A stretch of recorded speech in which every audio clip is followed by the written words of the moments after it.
Good morning to everybody. So, I am Biswas, Academic Counselor of IGNOU. So, today this is MMPC 002. Course title is Human Resource Management. So, today actually I have to discuss about your employee-employer relations.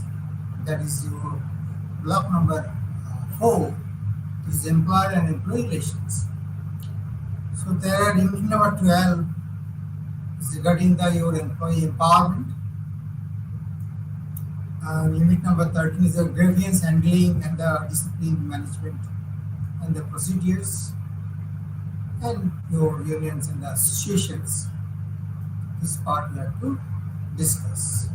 So first try to clear the concept of the employer-employee relations. What is the how to develop the relationship within the organizations.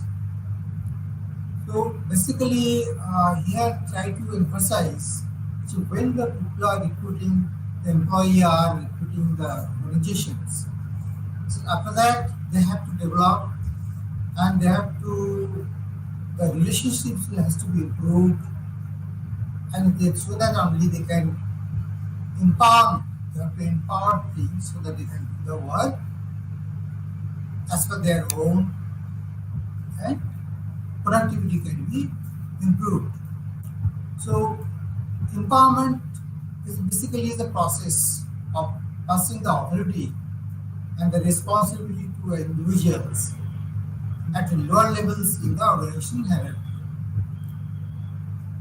The advantage of the empowerment, the environment are said to include higher quality products and services, less absenteeisms, lower turnover, better decision making, and better problem solving. In turn, the result in the greater organizational effectiveness. The Deschamps in 1984 has written. So, what are the characteristics of the empowered organization companies with a high level of job autonomy? Usually have the following characteristics. Means how to define these companies empowered. How to do this is the category, this type of some of the characteristics should have these particular organizations. First is they invest a lot of time and the effort in hiring to make sure the recruits can handle the workplace, the freedom, their organizational hierarchy is flat. Number 2 is they set loose guidelines so workers know their decision making parameters. Shouldn't be so hard and no complex nature of guidelines should be. Third is your accountability is the paramount results matter from more than the process. Fourth is high quality performance is always expected. And 5 is openness and strong communication encouraged. Employee satisfaction is the core value because all these things, when the organizations are, we can say, there is a empowered organizations. Until and unless the employees are not, until and unless the employees are to be satisfied, then only we can say, yes, the organizations are empowered. Some of the guidelines for introducing the empowerment. Then understanding the changes to achieve this. Selecting the strong leaders, involving the people, creating the transition project teams, providing the training in new skills, then you're establishing the symbol of the change, acknowledging and rewarding the achievements. These all are the basic needs for the empowerment.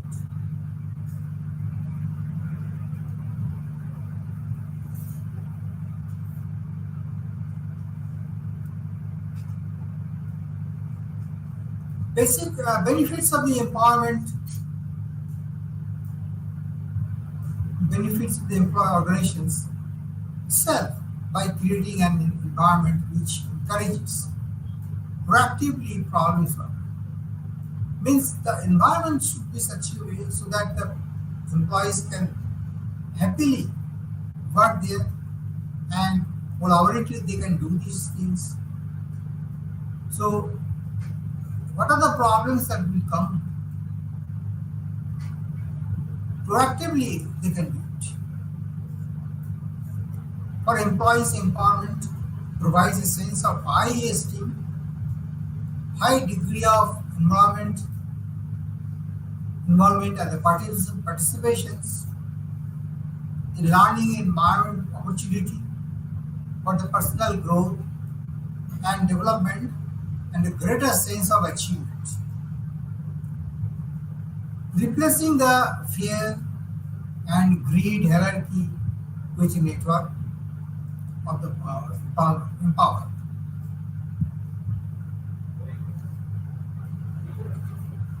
So there are various forms of and styles of the participative management. One of them is widely applied and the practice is the quality circles, where the some of the people in same type of jobs they are doing, in every day they have a some get together and that to solve their problems throughout the day and the some of these solutions they can identify. So that is a team as a group. So that has to be in a practice. This leads to a good participative environment and greater acceptability of the decisions. So they day to day, every day, they have a meeting in the end of the work or at the end of the day, they sit together and try to identify where the problems are there, the solution they can start their own, and they can solve this. So this is quality circles are very important, where the people can sit together, discuss, and finally they can.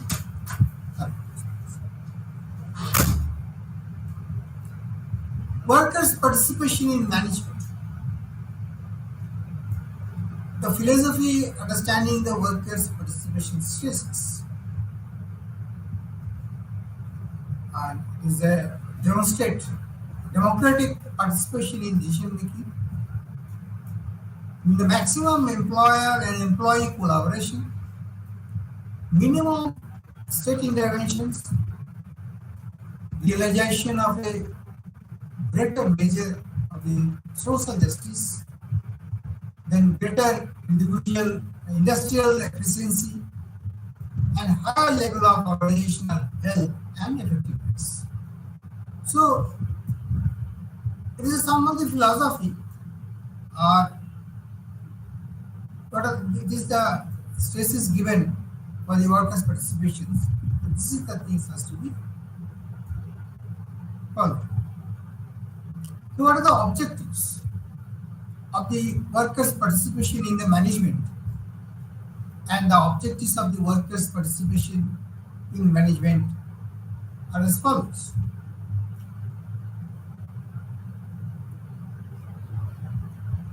Basically, to raise the level of the motivation of the workers by the closer involvement. As we have seen, and this is a common phenomena, when people are closer and together, they're discussing, they can share their values, share their respects, and automatically some motivation will come off from each other. So raise the level of motivation by the closer involvement. Number two is that to provide the opportunity for expressions and to provide a sense of importance to workers. So yes, you are also important persons. Your value addition is required. So that type of expression is required. Third is to develop the ties of the understanding leading to better effort and harmony. Then to act on a device to counterbalance powers of the managers. So counterbalance is very important. Then to act as a panacea for solving the industrial relations problems.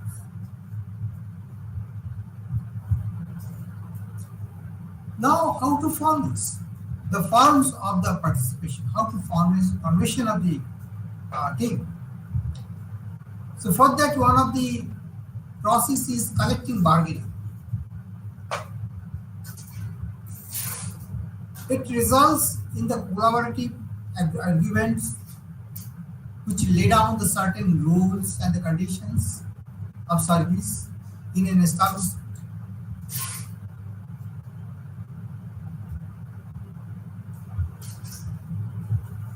During the collective bargainings, participation is there, and all the views are taken care by the virtue of discussions, by the virtue of your debates, and finally, a collective agreement appears where everybody are willing to do these things. That sort of concern or the agreement willingness are to be authenticated there itself. And maybe sometimes it should be in a signed copy.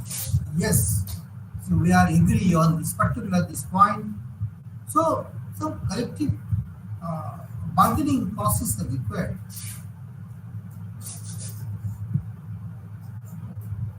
Obviously, there will be some certain rules and conditions are there. You cannot beyond this, and during the discussions, you have to obey some of the rules. Cannot beyond the boundary. You cannot go. Then another form is your works councils. These are exclusively bodies of the employees. So there is some councils are there. What are the work related in regards to your works matters? Are there the works are loading? Basically, the loading of the works are rationally is given or not. So that councils will be verified. The council will be look after the matters, and some of the bodies are there. Yes, so that all the employees are equally loaded and they are also participating in the works with a full steam and with the dedications. Dedicatedly, they can do these things. Another form is your joint management councils and the committees. So mainly these bodies are consultative and advisory, with the decision making left to the top management. Basically, the joint management councils and the committee, they are a councils where the committees are deciding the things. And what are the outcomes? What are the outcomes they have to put up to the management for their further decision making process taken by the, and final decision will be taken by the top management. So we can say it is some of the support systems, it's just support systems, so that the decision taken by the top management should be accurate And considering the benefit of the employees, they are taking the decisions. So decisions should not be any biased, decisions should not be. Another form is your board representations, where the chairman and the other directors board are there. They have to decide the things, and whatever the decisions, they have to take care for the future growth of the companies. Workers' ownerships of the enterprise. Well, workers' ownership of the price means there are shares are there. In that case, the workers are also participating in the decision-making process. They have to give their opinion also. And finally, the decision has been finalized. Now, any effective participations, some prerequisites conditions are required for the success of any scheme of the participative management as follows. Firstly, there should be a strong democratic and representative unionisms for the success of participative management. Secondly, there should be mutually agreed and clearly formulated objectives for the participation to succeed. And thirdly, there should be a feeling of participation at all levels, because those who are coming and participating, they should have a feeling. And fourthly, there should be effective consultations of the workers by the management, because during the consultation process, workers consultation is very much important.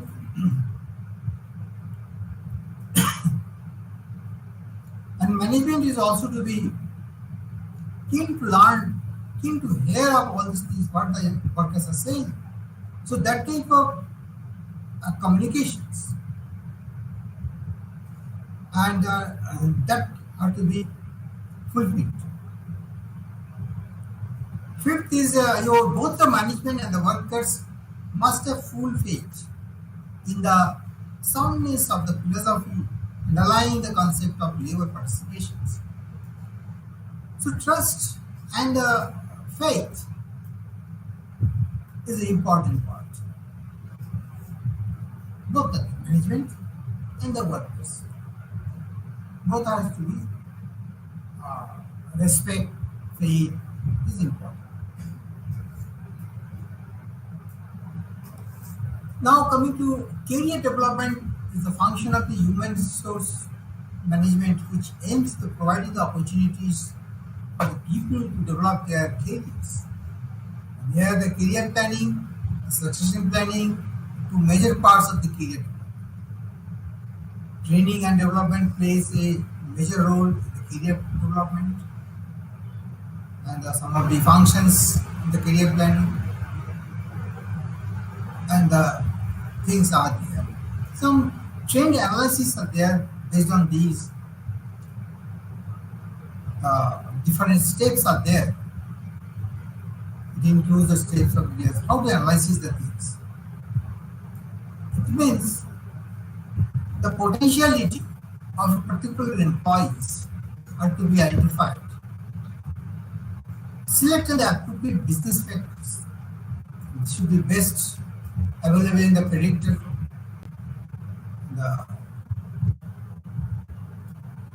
the issue of the predictors and the trend analysis. Second is plot a historical trend of the business factors, the relations of the number of employees, the ratio of the employees to the business factors. Will provide a labor productivity ratio to some of the process, analytical process. Then you compare the productivity ratio or at least the last 5 years. And fourth is your the calculative the human resource demand by the dividing the business factors by the productivity ratio. And finally, the project human resource demand out of the criteria. So it is some of the analysis part is there. There are so many other processes are also there. That is your modeling or your multiple productive techniques are there. So all other techniques are basically to predict the employee's needs, what the employee are really required. Some most advanced methods are there, and at the same time, you have to see the cost of the development. That it is part of your forecasting methods. So, which is to be quite high, because you see the advancement of the technology and the computer software have made rather sophisticated forecastings more affordable to even the small business. So predictions, these employees, how to develop, or what type of employee are required. So before that you can predict. So accordingly you can plan all these things. So many approaches are there, quantitative, qualitative approaches, or the expert forecast are there. And there are some of the techniques, the Delphi techniques are also there, where if you can take the views or take the details of the employees, and finally so it attempts to basically Delphi techniques most of the times coming in the exam also as a short note. So it is one of the techniques, it attempts to decrease the subjectivity of the forecast by involving a group of pre-selected individuals and the soliciting and the summarizing the judgment. It's a group decision making process, and it works better best the situation where the dynamic technological changes are affecting the staffing levels, where it is very important. Ideally, basically the HR human resource planning, both quantitative and the qualitative approaches are there. So there are workforce analysis out what are the labor turnover rate, absenteeism rate, then your workload analysis, job analysis. We all are basically finding out the abilities of the skills and the required to be job efficiently. So all these things are the parameters, or you can say identify the skills required, what type of skills are required in particular jobs. So all are to identify the qualifications and the experience required to them for job analysis purpose. Again, the job analysis, you can see there are two parts to now again after that, now you have to measure the effective the workers' participation in the management. I think some link was there in the earlier slides. We discussed already.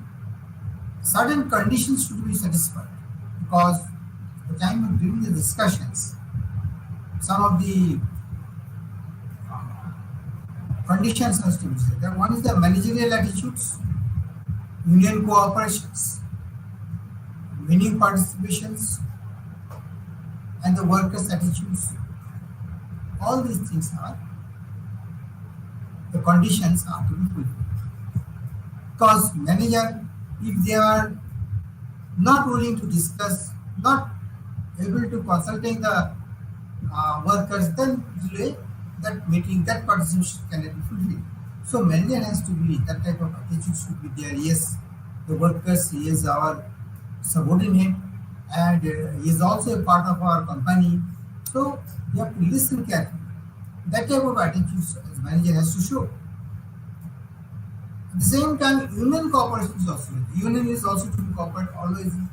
That barrier should not be there. So both way, managers some responsibilities are there to fulfill how to, how to create to make the workers' participation more effective or more successful. So both ways should be initiative has to be shown. So in their working life, because the employees to get the dissatisfied most of the cases with various aspects of the working, maybe with the attitude of the managers, policy of the company, and the working conditions, or behavior of the company. That's why sometimes they are reluctant to discuss with the managers because already the work employees are suffering a lot, maybe personally, or maybe in the home front, or maybe the environmentally, or in the socially. So that's why sometimes they are reluctant. So the policy of the company should be such a way so that they can encourage. So the employer try to ignore and suppress the grievances. Now, dissatisfaction is one of the main things. We are now coming to grievance handling process. We have to see where how to what type of grievances and where the uh, sources of the factors of the grievances. So one of the things is dissatisfaction. Because of that, the grievance starts. The first stage is dissatisfaction.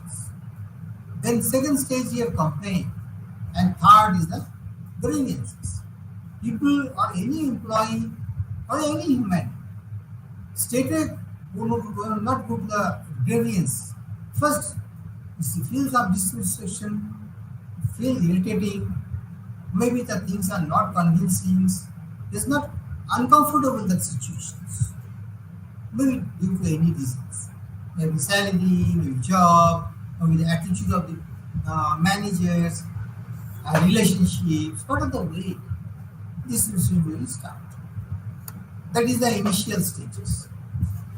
Then after that, if the initial stages does not redress or no solution has been done by the anybody on the personal side or maybe the manager side, then it may be create a complaint that employees can be complain to the managers directly or he may complain to the seniors also or altogether that complaints may go to the personal departments. So this is the second stage.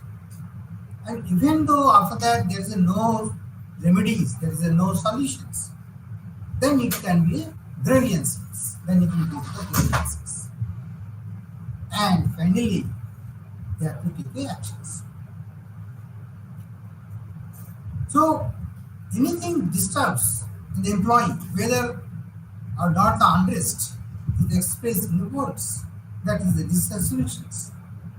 Complaint is spoken or the written dissatisfactions brought to the attention of the supervisor or the shop steward. Grievance is a complaint that has been formally presented to a management representative or to a union officials.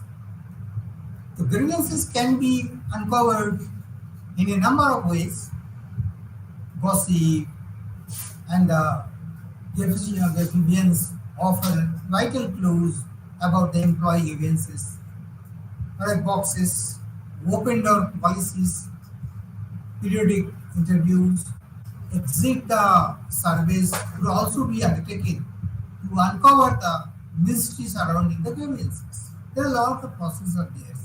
the way you can handle the things. These methods are the open door policy, is there, observations, and the grievance procedure, and your due process for all are and exist no interviews also. So these are all are the different ways. Form of grievances. The grievances may take any one of the following forms. Factuals. The factual grievances arises when the legitimate needs of the employees remain unfulfilled or delay implement.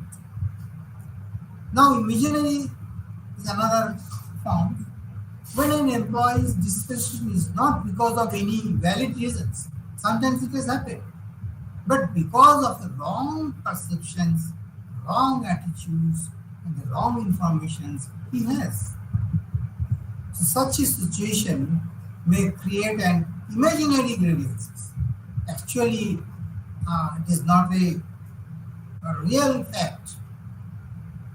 So, though the management is not at fault in such instances, still it has to clear the some reform immediately. So that type of things has to be cleared,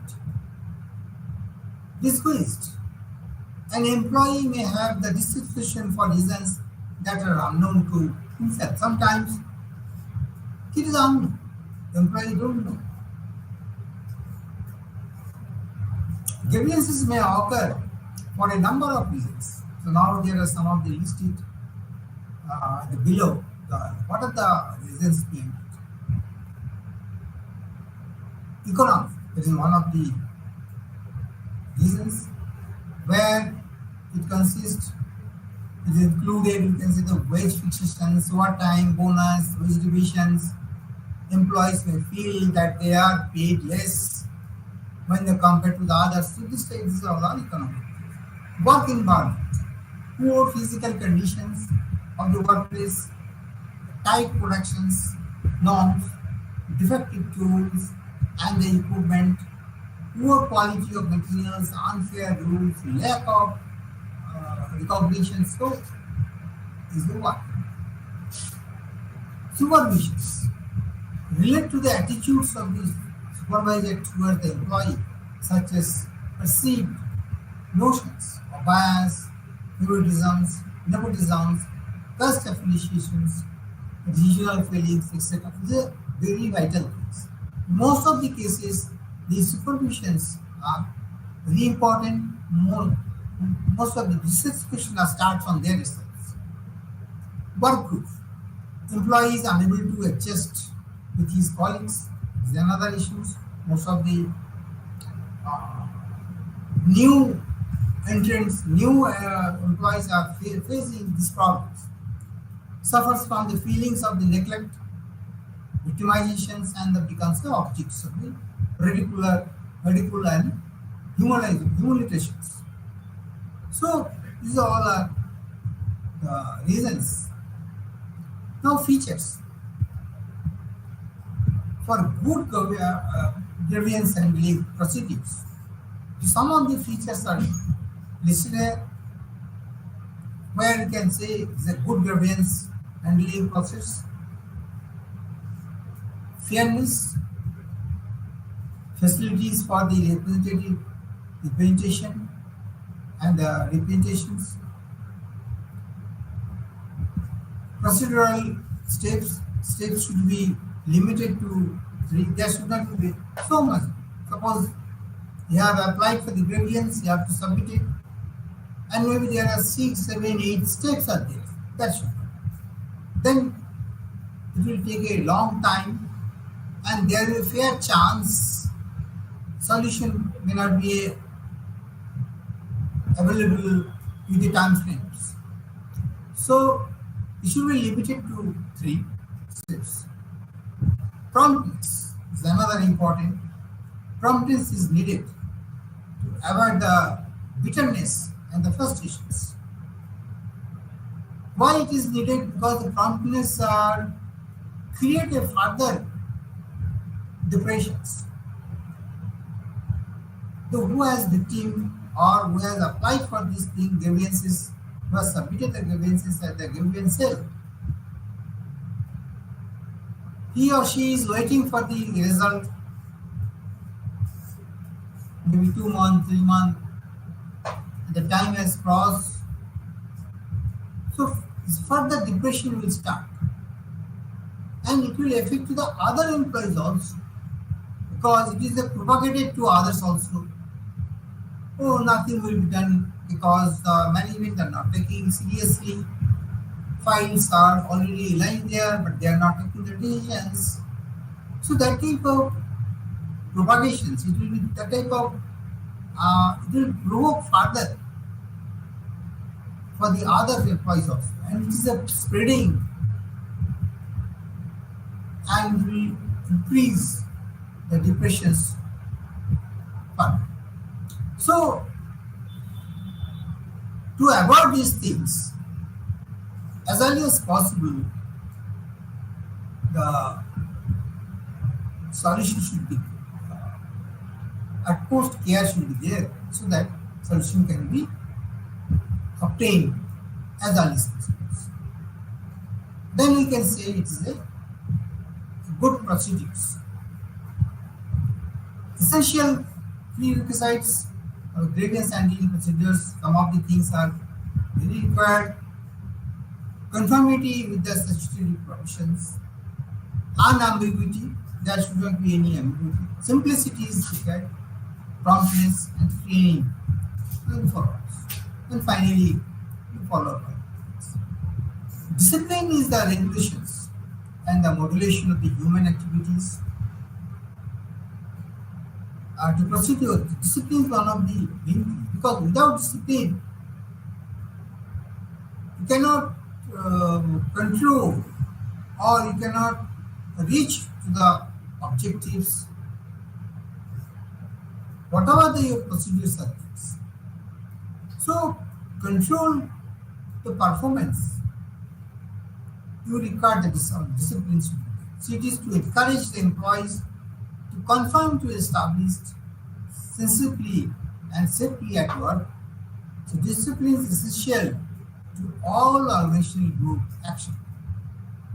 So, discipline is the regulation and the modulations of the human activities to produce a controlled performance.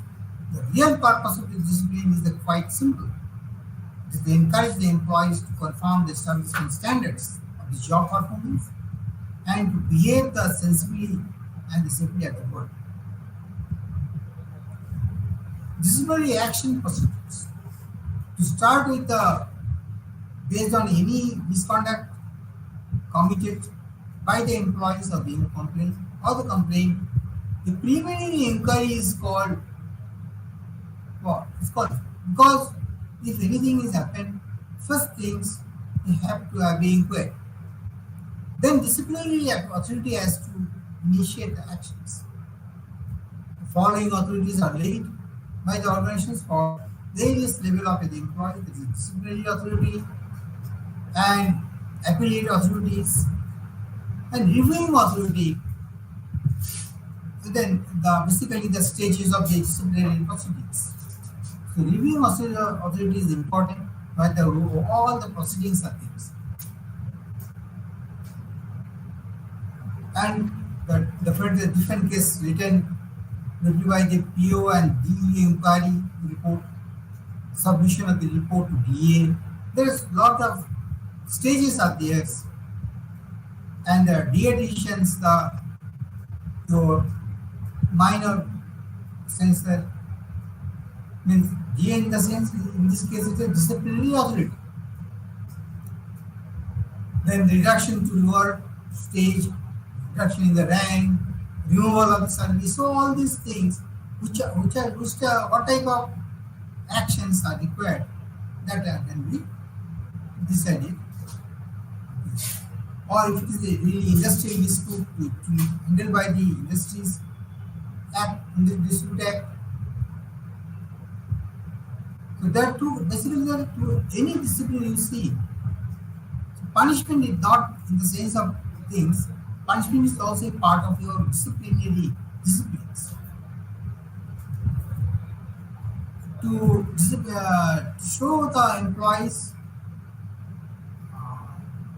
equality and their honesty, because those who are honest employees, they should be rewarded, and those who are dishonest, not follow the rules of the organization, so they should be punished, because otherwise that there should be two things. You cannot equate both the things.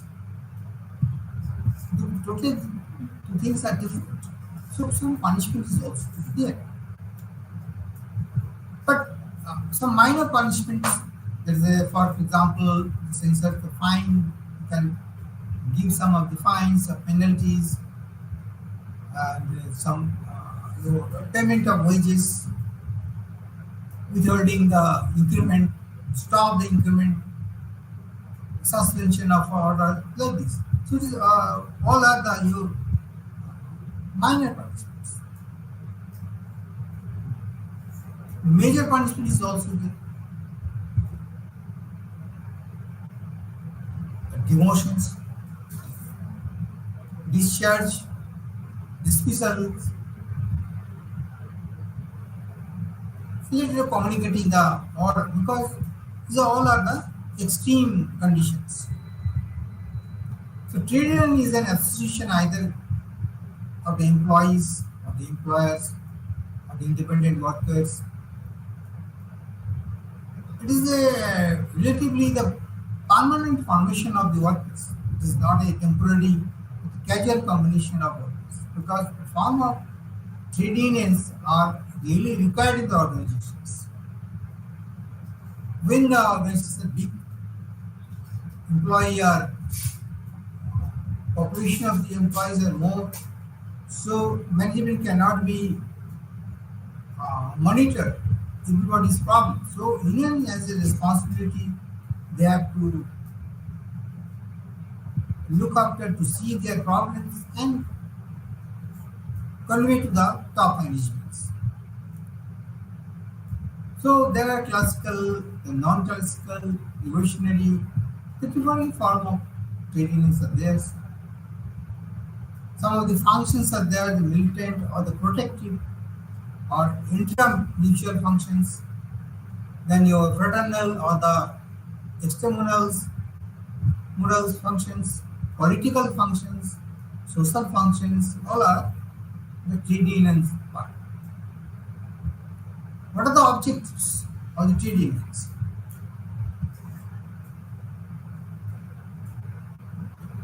The wages and the salaries, it is really as per the norms or not, as per the government directives or not, that to cross check. So basically, management are doing all these things, keeping in view of the statutory instruction with the government, but still this will be validated by the trade union also. Trade union leader and the union leaders should be there present during the formation of the wage divisions, salaries, and their concerns is also to be well taken.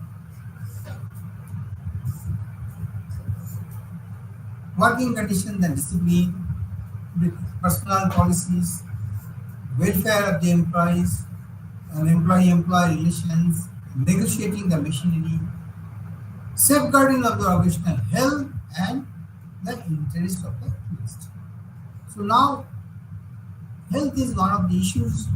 After COVID, post-COVID, most of the companies are they increase their budget for the health welfares. So that is also a part of it. Your objectives of the trade unions for medical facilities, their hospitalizations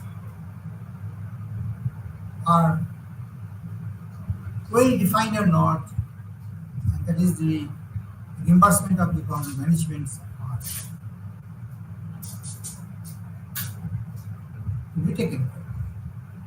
Now, role of the unions, they are sectional bargainers, white collar, etc. Because you see the most of the those who are working in the corporate levels, and these are in the worker levels. The different dress code are there, will be identified to differentiate the classes, define the class of the workers. Immediately you can identify who are in the which class of uh, which sections. So unions representing the interest of the class as whole, France Agriculture Unions, Federation of Unions, and the civil servant unions. There are so many different countries are in a different roles. USSR is different. They are with target for the productions, mixed price. Uh, this is the way partners in the social control.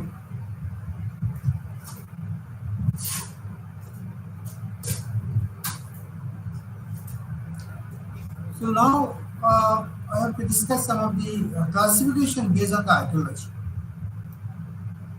Here, the revolutionary unions are there, believe in the distractions of existing social economic order and creation a new one. This is one of the ideology. Always changes, some revolutionary changes.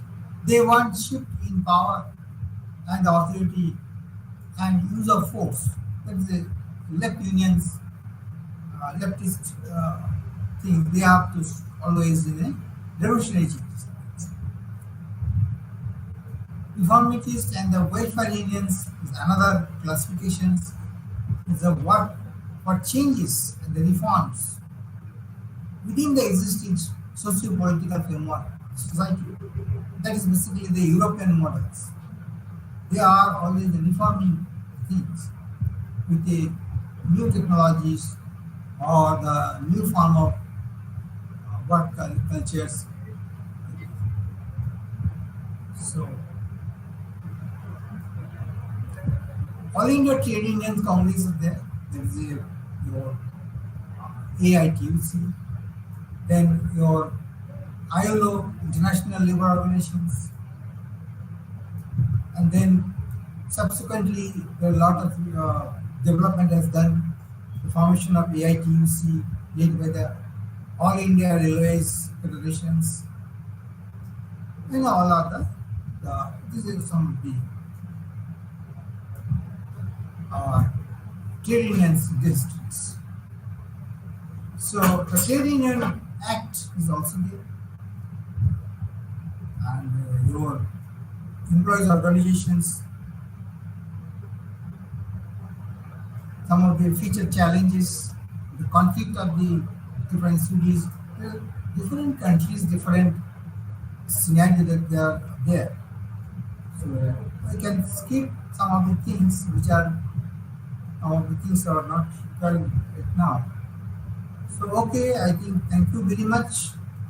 So now today's session is closed now. In the next sessions, we have to discuss some of the case studies and other things we have to discuss. So okay, thank you. Namaste.